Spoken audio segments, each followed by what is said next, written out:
Hello dear student, आप सभी का मेरे यूट्यूब चैनल में पुनः एक बार स्वागत है। तो dear student, Western Railway Mumbai की तरफ से आईटीआई पास कैंडिडेट के लिए 5066 पदों पर बम्पर अप्रेंटिस की भर्ती निकलकर सामने आ रही है, जिसके लिए कोई एग्जाम की जरूरत नहीं है, यानी यह भर्ती बिना एग्जाम के होगी। आप लोग वीडियो के लास्ट तक बने रहिएगा और जो लोग चैनल पर नए हैं वे लोग चैनल को सब्सक्राइब करके नोटिफिकेशन के बेल आइकन को जरूर प्रेस कर लेंगे। इससे यह फायदा होगा कि जब भी हम आप लोगों के हितार्थ वीडियो लाएंगे तो उसका नोटिफिकेशन आप लोगों को तुरंत मिल जाएगा। और वीडियो को लाइक और शेयर जरूर करिएगा।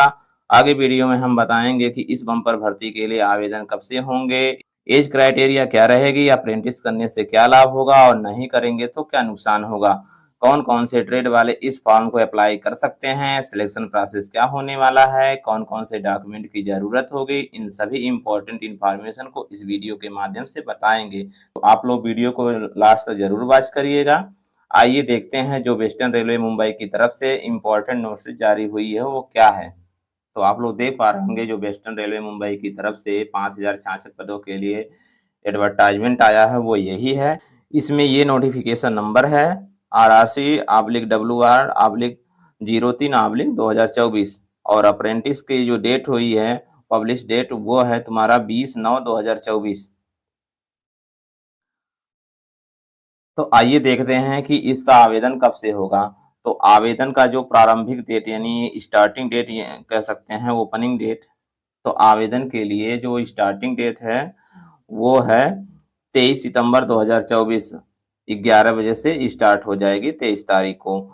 और जो क्लोजिंग डेट होने वाली है यानी लास्ट डेट जो होने वाली है वो 22 अक्टूबर 2024 है, 5 बजे तक है टाइम। तो कुल मिलाकर के लगभग 30 दिनों का टाइम मिला है भर्ती बोर्ड की तरफ से आवेदन करने के लिए।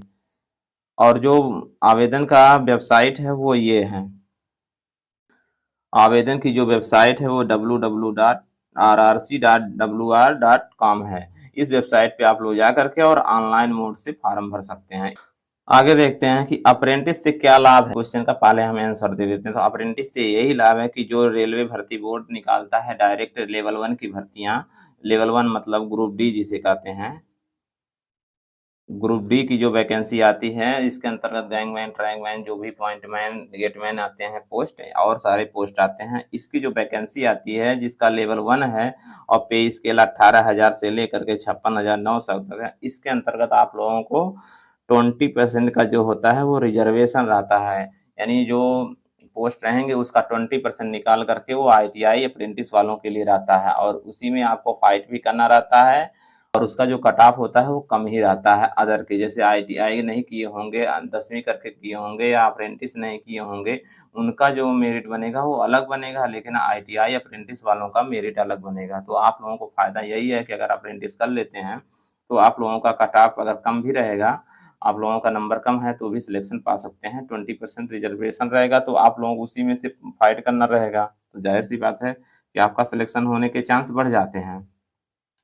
यही फायदा है। और ये अगर नहीं करते हैं अप्रेंटिस, डायरेक्ट आईटीआई करके जॉब करते हैं कहीं, तो नुकसान यही होगा कि उनको जो 20% का जो रिजर्वेशन रहेगा उसमें वो लोग नहीं आएंगे, उनको जनरल फाइट करना पड़ेगा। आगे देखते हैं कि एज की जो क्राइटेरिया है वो क्या होने वाली है। तो यहाँ पे देख पा रहे होंगे एलिजिबिलिटी जो कंडीशन है एज की वो है जो 22 अक्टूबर 2024 से क्लोजिंग डेट है, उस डेट को क्या होना चाहिए, मिनिमम जो होना चाहिए कैंडिडेट का वो 15 ईयर पूरा हो जाना चाहिए और मैक्सिमम जो एज होनी चाहिए वो 24 साल होनी चाहिए।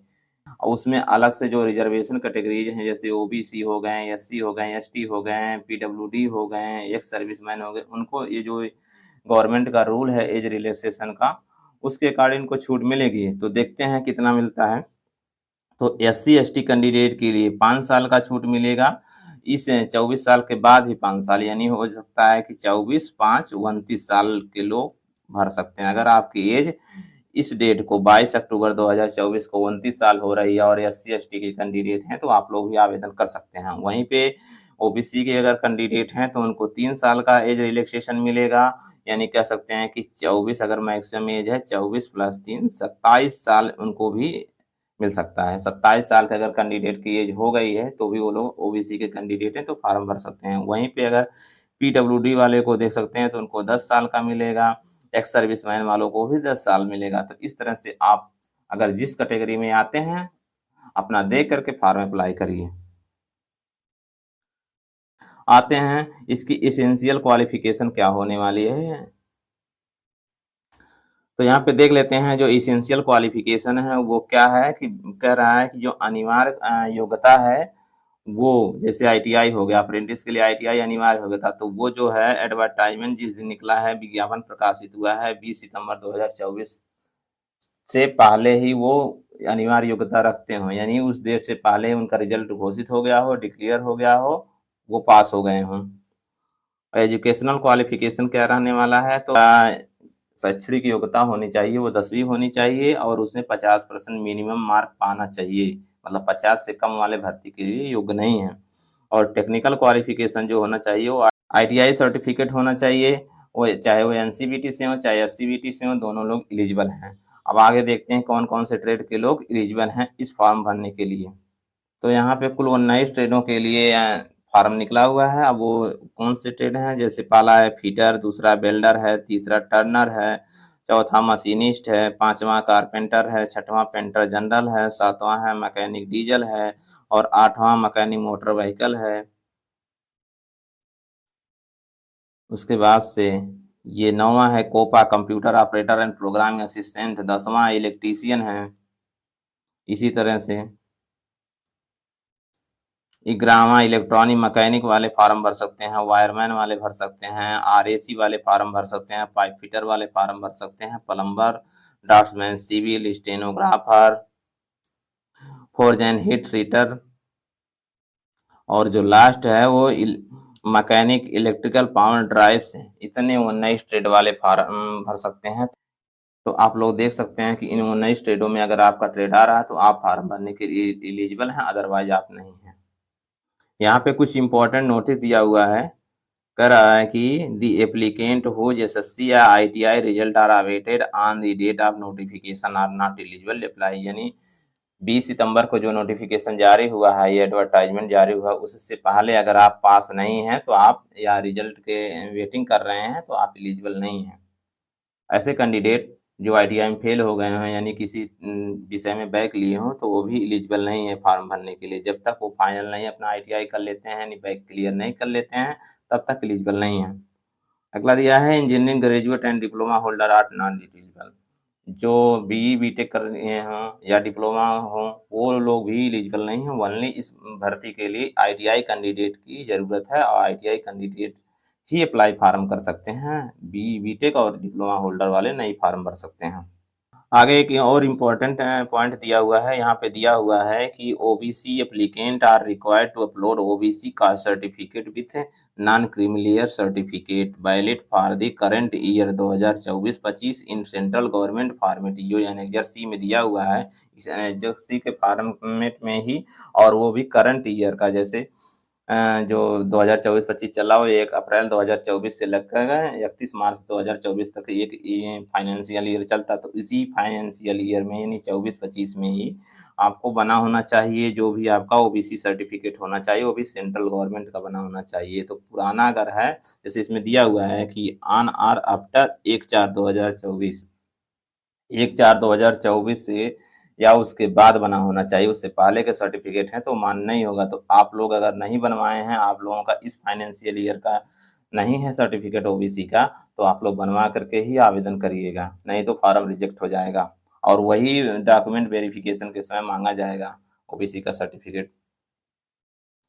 तो इस फॉर्म को भरने के लिए कितनी फीस की आवश्यकता लगेगी, तो जो ओबीसी के कैंडिडेट हैं और जनरल के जो कैंडिडेट हैं, इनको 100 रुपये का पे करना पड़ेगा शुल्क फार्म भरने के लिए, नहीं तो इनका फार्म नहीं भराएगा। और जो है एससी एसटी और पीडब्ल्यूडी और वोमेन कैटेगरी हैं, इनको कोई फीस नहीं देना पड़ेगा, इनका फीस निल है, यानी शून्य फीस है, इनको कोई फीस नहीं देना है। ओबीसी और जनरल वाले ही 100 रुपया पे करेंगे। और यहाँ पे नीचे दिया हुआ किस तरह से वो लोग पेमेंट कर सकते हैं, ऑनलाइन मोड से कर सकते हैं, net banking, credit card, debit card और यूपीआई के माध्यम से आप पे कर सकते हैं फीस। और ये वेबसाइट है वेस्टर्न रेलवे की, इस पे जा करके आपको आवेदन करना है www.rrc.wr.com। ये वेबसाइट है, इसको गूगल पे सर्च करके यहाँ पे जाएँगे, फॉर्म अप्लाई करिए। आगे सबसे मोस्ट इम्पोर्टेंट जो है वो पॉइंट है मोड ऑफ सिलेक्शन कि इसका सिलेक्शन कैसे होगा। तो अभी हम बताए हैं जैसे स्क्रीन पे दिखाए ही हैं कि इसके लिए कोई एग्ज़ाम की ज़रूरत नहीं है यानी तो एग्ज़ाम की ज़रूरत नहीं है तो किस बेस पे इनका सिलेक्शन होगा? इनका सिलेक्शन जो होगा फुल्ली मेरिट बेसिस पे होगा। तो इनका मेरिट कैसे बनेगा? तो 10वीं का जो मार्क है उसका जो परसेंटेज है उसका 50% ये लेंगे और आईटीआई का भी जो है आईटीआई का जो परसेंटेज है, उसका भी ये 50% लेंगे, उसके बाद से इन दोनों से ही मेरिट बनाई जाएगी। तो जैसे आप लोगों को बता देते हैं कि अगर 10वीं में आप 80% पाए हुए हैं, तो 80% का हम क्या करेंगे ये 50% निकालेंगे। मार्क नहीं परसेंटेज, उस परसेंटेज का 50% निकाल करके उसके बाद से देखेंगे कितना अंक पाते हैं, तो ये हो जाएगा 40 अंक। 10वीं से आ गया। इसी तरह से अगर 90% आप आईटीआई में पाते हैं, तो 90 का क्या हो जाएगा 50% निकालेंगे, तो 90 का 50% 45 अंक हो जाएगा। इस तरह से दोनों मिला करके कितना हो जाएगा 85। 85 यानी 100% में 85% इनका मार्क आ गया। तो आप अपना देख लीजिए कि हाई स्कूल में कितना परसेंट पाए हैं, आईटीआई में कितना परसेंट पाए हैं और अगर हम दोनों को मिला करके देखते हैं तो कितने परसेंटेज आ रहे हैं।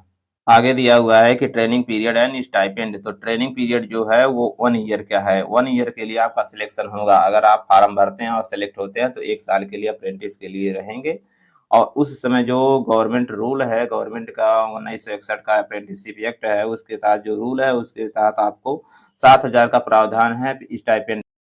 आगे दिया है मोड ऑफ एप्लीकेशन। तो मोड ऑफ एप्लीकेशन तो आपको बता दिए हैं कि ऑनलाइन मोड ही है, ऑफलाइन नहीं है। ऑफलाइन पहले फॉर्म भराते थे लेकिन अब ऑनलाइन ही होते हैं। आपको इस ऑफिशियल वेबसाइट पे जा करके आप विजिट करना है, वहाँ पे आप फॉर्म भरिए ऑनलाइन मोड में और ऑफलाइन मोड से फॉर्म नहीं भराएंगे। आगे देख लेते हैं। इस फॉर्म को भरने के लिए कौन-कौन से इम्पोर्टेंट डॉक्यूमेंट की ज़रूरत पड़ेगी? तो जो इम्पोर्टेंट डॉक्यूमेंट हैं, जो अपलोड करने हैं, वो ज़रूरत पड़ेगी एसएससी यानी स्टैंडर्ड 10th जो 10वीं का मार्कशीट होगा और डेट ऑफ बर्थ प्रूफ करने के लिए आपको 10वीं के सर्टिफ़िकेट की ज़रूरत पड़ेगी। तो आजकल तो सर्टिफ़िकेट मार्कशीट एक ही में आ रहे हैं, तो वही हो जाएगा। पहले के जो लोग हैं, उनको मार्कशीट भी चाहिए और उनका सनद यानी प्रमाण पत्र भी चाहिए। दूसरा है कंसोलिडेटेड आईटीआई मार्कशीट। अब कंसोलिडेटेड आईटीआई मार्कशीट कैसे जानेंगे? तो कंसोलिडेटेड तो 2 साल वालों के लिए जो दूसरा ईयर पास कर लेंगे तब दोनों का मार्क जुड़ करके एक मार्कशीट मिलेगी, उसी को कंसोलिडेटेड मार्कशीट कहेंगे। और 1 वर्षीय वालों के जो वो तो उनका वही जो मार्कशीट है वही कंसोलिडेटेड मार्कशीट है। तो 1 साल वालों के लिए कोई दिक्कत नहीं है, लेकिन 2 वर्षीय वालों के लिए जो है पहले ईयर का और दूसरे ईयर का मार्क जुड़ करके जो मार्कशीट मिलेगी, वही कंसोलिडेटेड मार्कशीट इसमें अपलोड करना पड़ेगा। क्या है national trade certificate issue by NCVT और provisional national trade certificate issue by NCVT या एससीवीटी। तो जो एनसीवीटी या एससीवीटी से ट्रेड सर्टिफिकेट जारी होंगे उसको भी अपलोड करना पड़ेगा और caste certificate SC ST OBC जो दिया है ये सबका अलग अलग एनेजर में दिया है जैसे वो अपलोड होगा। फिर उसके बाद से डिसेबिलिटी सर्टिफिकेट आप इसमें अगर जैसे विकलांग सर्टिफिकेट है, अगर आप कहीं जॉब कर रहे हैं तो वहाँ से डिस्चार्ज सर्टिफिकेट या सर्विंग सर्टिफिकेट ये सब भी आपके लगेंगे फॉर्म भरते समय अपलोड करने के लिए। तो ये इम्पोर्टेंट कुछ रहे डॉक्यूमेंट जिसको अपलोड करना है, आगे फ़ोटो और सिग्नेचर भी होंगे। आगे देखते हैं कि कौन से ट्रेड में कितनी वैकेंसी आई है और किस डिवीज़न से आई है। कि डिवीज़न के अंतर्गत जो मैकेनिकल डिपार्टमेंट है, उसके अंतर्गत fitter, welder, Turner, mechanic diesel, mechanic motor, carpenter, painter और मैकेनिक इलेक्ट्रिक पावर ड्राइव, इनकी कुल मिलाकर के 340 वैकेंसियाँ आई हैं। ये अलग-अलग कैटेगरी में हुआ है, जैसे ओबीसी की 91 है, एसटी की 27 है, एससी की 52 है और 136 जनरल की है। और ईडब्ल्यूएस जो जनरल में है वो 34 है। कुल मिलाकर के 340 वैकेंसी है, ये रिजर्व वालों की है। इसी तरह से इलेक्ट्रिकल डिपार्टमेंट में भी आया है। आप लोग देख पा रहे होंगे कि यहाँ पे इलेक्ट्रिकल डिपार्टमेंट दिया हुआ, इसमें fitter, welder, diesel mechanic, mechanic motor vehicle, electrician, electronic mechanic, wireman, RAC कुल मिलाकर 304 वैकेंसी आई है इलेक्ट्रिकल डिपार्टमेंट के आते हैं। तो आप लोग जिस डिपार्टमेंट से यहाँ पे देख लीजिएगा, आप लोग जो वेबसाइट बताए हैं www.rrc.wr. कॉम पे जा करके आप लोग सर्च करके यहाँ पे नोटिफिकेशन डाउनलोड कर लीजिएगा और डाउनलोड करने के बाद से जिस डिवीज़न से आप लोग फार्म भरना चाहते हैं और जिस डिपार्टमेंट से भरना चाहते हैं, वहाँ पे आप लोग चयनित करके देख लीजिएगा हमारा ट्रेड कहाँ से है और हम जहाँ डिवीज़न भरने जा रहे हैं, वो डिवीज़न हमारा ट्रेड है कि नहीं है और वहाँ सीटें कितनी हैं। जहाँ अधिक सीटें होंगी, वहीं पे अप्लाई करिएगा। इस तरह से सभी डिवीज़नों के अंतर्गत जो डिपार्टमेंट से वैकेंसी निकल कर आई है सभी ट्रेड में, वो 5066 पोस्ट हैं, जिसमें से जनरल का जो है 2045 है, एससी का 751 है, एसटी का 379 है, ओबीसी का 1372 है और ईडब्ल्यूएस का जो जनरल में है वो 519 है। और ये सब मिला करके 5066 पोस्ट निकले हुए हैं और बहुत बड़ा वैकेंसी है, तो आप लोग इसको इस मौके को चूकिएगा नहीं, बिल्कुल फार्म भर दीजिएगा। और लेकिन ध्यान दीजिएगा कि जो आप आरक्षण वाले कैटेगरी के हैं, जैसे एससी एसटी के हो गए, ओबीसी के हो गए, ये लोग अपना कास्ट सर्टिफिकेट इसी वर्ष का होना चाहिए, यानी 1 अप्रैल के 2024 के बाद जारी हुआ होना चाहिए और करंट डेट तक का, जिस डेट में आप फार्म भर रहे हैं उस डेट से पहले अगर जारी हुआ है, उस डेट तक जारी हुआ है, तो ही फार्म अप्लाई कर सकते हैं। और अगर 1/4/2024 के पहले के बने होंगे, तो वो फार्म रिजेक्ट हो जाएँगे, तो आप लोग बनवा करके और फार्म भरिएगा। ये रहे कुछ इम्पोर्टेंट पॉइंट जो वेस्टर्न रेलवे मुंबई की तरफ से निकले थे एडवर्टाइज़मेंट में। अगर वीडियो ज्ञानवर्धक लगी हो, आपके हितार्थ में हो, तो चैनल को सब्सक्राइब कर लीजिएगा और वीडियो को लाइक कर दीजिएगा, शेयर कर दीजिएगा। मिलते हैं अगली वीडियो में एक नई अपडेट के साथ। धन्यवाद।